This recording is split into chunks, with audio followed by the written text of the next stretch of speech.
型联动。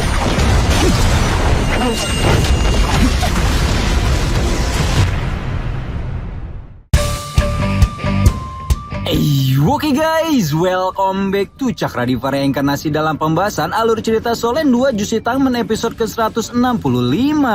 Seperti biasa kita review dulu pembahasan alur cerita episode sebelumnya, di mana Yuho akhirnya mengetahui bahwa tombak arwah lautan darah milik Zhonglingwu merupakan teknik terlarang yang menyimpan bahaya begitu besar hingga bahkan mampu melukai sang dewa binatang. Demi mencegah kebarbaran yang lebih besar dari kekaisaran Ryu, Yuho pun melakukan langkah agresif dengan menemui Juji sambil mengemukakan bahwa dia sudah tahu kalau permaisuri kekaisaran Ryu itu memiliki niat untuk membunuh suaminya sendiri alias Su Tianran. Baru setelah ngobrol empat mata, keduanya pun sepakat bekerja sama untuk menyingkirkan Su Tianran. Dengan imbilan, Juji berjanji menghentikan ekspansi kekaisaran Ryu, memberi waktu bagi kekaisaran lain memulihkan diri, bahkan juga menghancurkan sekte Roh Kudus. Untuk menunjukkan ketulusannya, Juji dengan sengaja memberitahu bahwa target serangan berikutnya adalah Kekaisaran Doling dan membuat Yuho bergegas pergi menuju ibu kota Kekaisaran Doling hanya untuk menemukan bahwa seluruh keluarga Kekaisaran telah binasa. Gimana cerita selanjutnya? Langsung aja kita terobos. Nah, di episode sebelumnya kan kita juga melihat bagaimana Yuho dengan penuh emosi mulai menyerang dan menghabisi sejumlah besar pasukan kekaisaran Ryu, di mana serangan itu mulai disadari oleh Xia Chen Chuan serta Su Tianyuan selaku komandan kop militer tiran jahat dan naga kaisar. Keduanya mulai berkomunikasi satu sama lain tentang banyaknya pasukan yang kehilangan kontak dan akhirnya sampai pada kesimpulan bahwa telah ada musuh yang menyerang mereka. Karena itulah kedua komandan segera memerintahkan seluruh anggota yang tersisa untuk berkumpul dan membuat baik Yuho maupun Wutong paham bahwa dua Legium Master Pembimbing Roh Kekaisaran Ryu yang dikirim untuk menghancurkan kota Lingdo itu telah menyadari keberadaan mereka berdua. Yuho sedikit banyak sebenarnya sudah bisa membaca arah strategi militer Juji di Kekaisaran Doling, namun sayang sekalipun mereka datang lebih cepat, kehancuran keluarga Kekaisaran Doling masih belum berhasil dicegah. Sementara itu Xia Sen Chuchuan dan Su Tianyuan telah mengumpulkan pasukan tersisa dan segera mengedarkan pandangan ke segala penjuru kota untuk menemukan musuh yang mungkin telah datang. Namun alih-alih melanjutkan perang setelah mengetahui begitu banyak pasukan yang gugur, kedua komandan pun memilih untuk mengaktifkan pelindung pertahanan dan segera kembali ke camp militer utama. Sayangnya sebelum rencana itu berhasil dieksekusi, Yuho sudah mengajak Wutong untuk menyerah dan berambisi untuk menghancurkan pasukan kekaisaran Ryu apapun yang terjadi.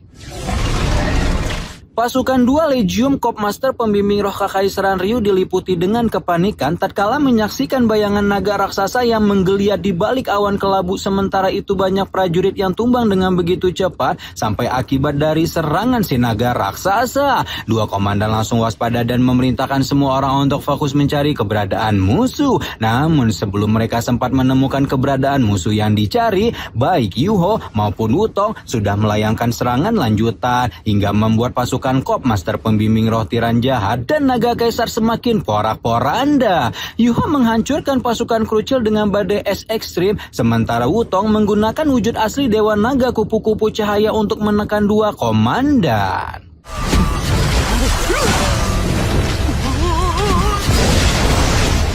Su Tianyuan yang baru saja terdorong ratusan meter oleh serangan Wutong akhirnya menjadi gemes dan langsung menggunakan alat pembimbing roh tipe deteksi miliknya untuk mencari posisi musuh dengan lebih akurat. Alat pendeteksi Su Tianyuan memang jauh lebih ampuh daripada mata telanjang dan komandan kop militer Naga Kaisar itu langsung menemukan dua titik koordinat yang dicurigai sebagai musuh.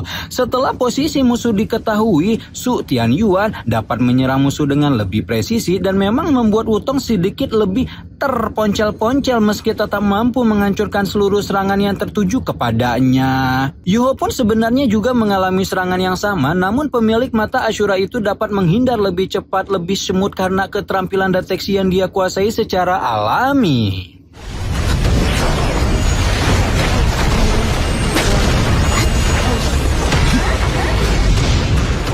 Tapi sekalipun keduanya dapat mempertahankan diri dari berbagai serangan yang dilancarkan oleh Xia Tuan, komandan Kop Militer Naga Kaisar itu tetap bisa mempersempit jalur pelarian musuh-musuh yang telah dia temukan, hingga akhirnya berhasil mengepung dua sejoli dalam sebuah formasi terpadu melingkar. Gampangnya, sekarang Yuho dan Wutong sudah dikepung oleh pasukan Kekaisaran Ryu yang mengaktifkan formasi terpadu, hingga sebuah kemustahilan keduanya dapat melarikan diri tanpa menghancurkan formasi. Xian Chen Chuan sudah merasa di atas angin ketika melihat Su Tian Yuan berhasil menangkap musuh dan langsung memerintahkan pasukannya untuk menembakkan meriam pembimbing roh terpadu yang dijamin 100% akan menghabisi ahli misterius yang menyerang mereka.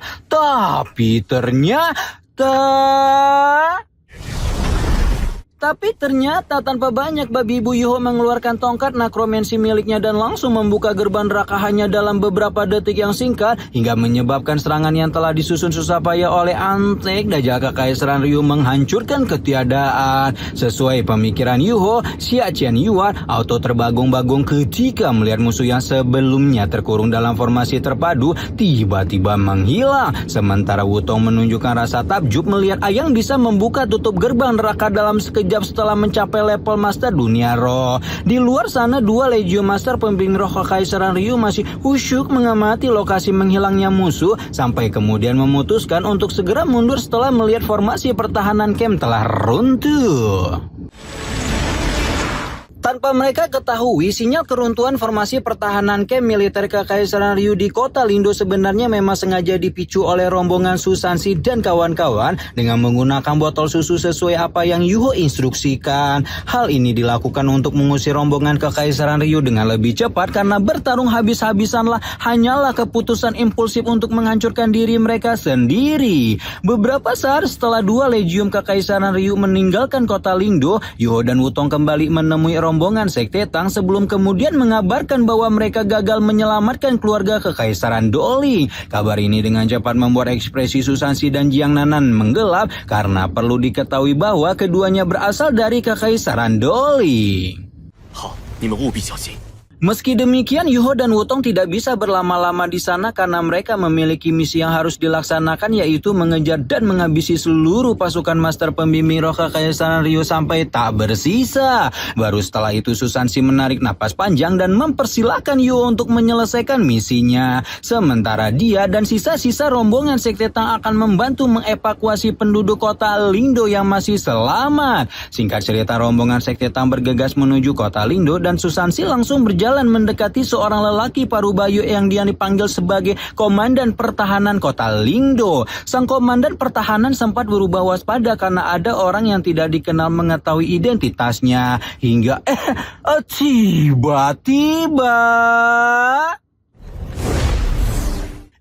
tiba-tiba saja Susansi mengeluarkan plat Kekaisaran Doling yang hanya dimiliki oleh anggota inti keluarga kekaisaran mereka. Komandan pertahanan yang kita panggil aja dia Bambang auto kelabakan berusaha mencari hormat pada pangeran yang entah muncul dari mana. Sementara Susansi yang paham bahwa semua orang mempertanyakan identitasnya mulai menjelaskan bahwa ibunya adalah putri sulung dari generasi kedua kekaisaran terdahulu, atau bisa dianggap juga sebagai bibi kandung dari kaisar saat ini.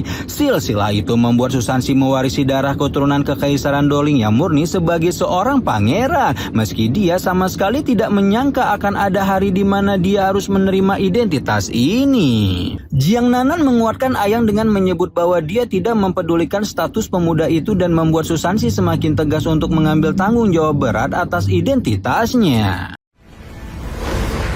Situasi kota Lindo menjadi lebih kondusif setelah Susansi mengambil alih kepemimpinan sebagai pangeran Kekaisaran Doling. Sementara itu di sisi lain Yuho telah menemukan posisi rombongan Kekaisaran Ryu yang sedang bergerak dengan formasi pertahanan terpadu. Meski menerobos pertahanan sedemikian rupa adalah sesuatu yang mustahil untuk dilakukan, ternyata Yuho sudah mempersiapkan sebuah meriam tingkat 6 yang meski hanya memiliki kekuatan serang level 5, namun dia yakin dapat mengacaukan formasi terpadu Kekaisaran Ryu. Dan benar saja, setelah Yuho melancarkan serangan pertama, situasi dalam formasi langsung menjadi kacau balau dan memaksa dua komandan untuk memerintahkan pasukan memakai mode terkuat dari perisai pertahanan formasi terpadu.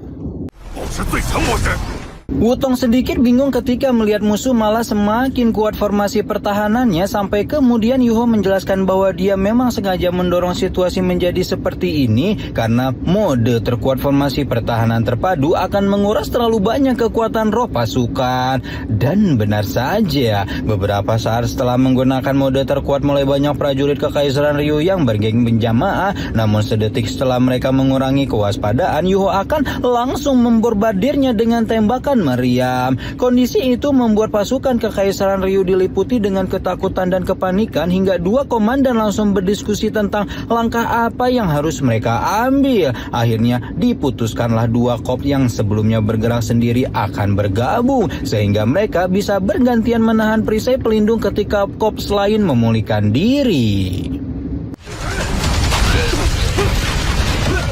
Setelah penyatuan selesai dan rombongan Kekaisaran Ryu mulai bergerak, Yuho kembali melakukan serangan sehingga tekanan akan teror diam-diam itu masih tetap terasa besar untuk seluruh antek-antek Dajjal tersebut. Sampai sekarang Yuho masih menggunakan meriam jiwa ecek-ecek yang setidaknya membuat pasukan Kekaisaran Ryu merasa sedikit tenang karena kekuatan serang meriam jiwa dari musuh tak kasat mata ini belum cukup untuk menghabisi mereka. Akhirnya metode ganti-gantian ini dilanjutkan untuk beberapa waktu ke depan dengan tanpa ada hambatan yang berarti. Namun justru momentum inilah yang udah Yuho tunggu-tunggu, karena sekarang dia akan segera menggunakan senjata sejatinya untuk menghancurkan pasukan Kekaisaran Ryu, yaitu meriam urai level 9.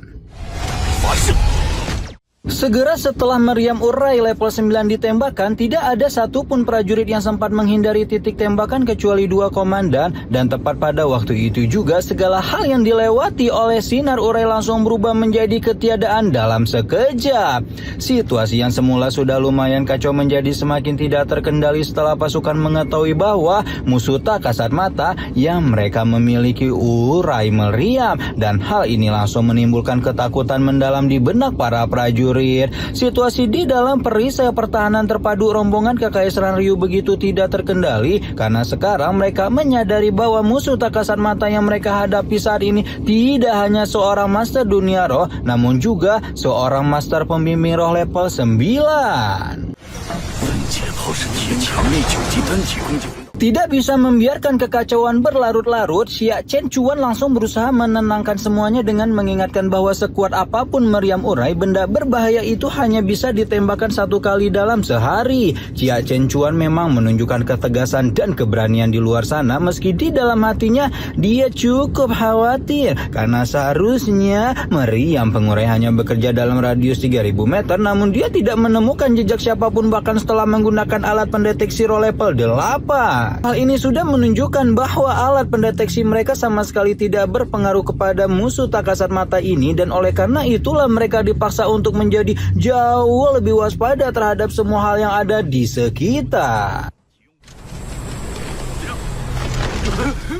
Namun sayangnya kondisi fisik dan mental prajurit sama sekali tidak membaik karena pergerakan sekecil apapun sudah cukup membuat mereka nyaris kencing di celana karena takut. Kondisi ini juga turut disadari oleh wakil komandan atau mungkin Danton kali ya kayak nyebutnya, yang melihat bagaimana kondisi prajurit yang sudah habis-habisan dan memberi saran agar mereka segera diistirahatkan. Saran diterima dan dua Korps Master Pembimbing roh sekali lagi bertugas posisi, di mana saat ini giliran Korps Master militer naga kaisar yang menjaga formasi pertahanan. Meski demikian, Xia Chen Chuan merasa situasi berbahaya ini tidak dapat dibiarkan terus berlarut-larut karena berdiam berjaga seperti ini membuat mereka seolah hanya bisa menunggu waktu untuk dihabisi. Yang lebih berbahaya apabila korban sudah melebihi 30%, bukan sebuah kemustahilan kalau anggota Korps Master Pembimbing roh akan memberontak demi keselamatan diri sendiri. Baru ketika inilah Su Tianyuan menemukan sebuah solusi di dalam otaknya, yaitu mereka harus memancing musuh keluar sehingga dapat dihabisi secara langsung untuk mengendalikan situasi. Pemikiran Su Tianyuan disambut positif oleh Xia Chen Chuan yang berpikir bahwa satu-satunya cara untuk menarik musuh keluar adalah dengan sengaja sengaja berpura-pura menurunkan pertahanan. Singkat cerita, rencana telah disusun dan kedua komandan langsung mengatur posisi pasukan untuk bersiap melakukan serangan di dalam formasi pertahanan. Kalau umpan yang mereka lepaskan benar-benar dimakan oleh musuh. Di sisi lain, Yuho yang melihat perubahan situasi justru tersenyum kecil dan berkata bahwa dia tidak akan menyia-nyiakan celah yang sudah dengan sengaja ditunjukkan seperti ini. OP, ganteng, jagoan strategi dah, idaman mertua pokoknya Yuho Maya.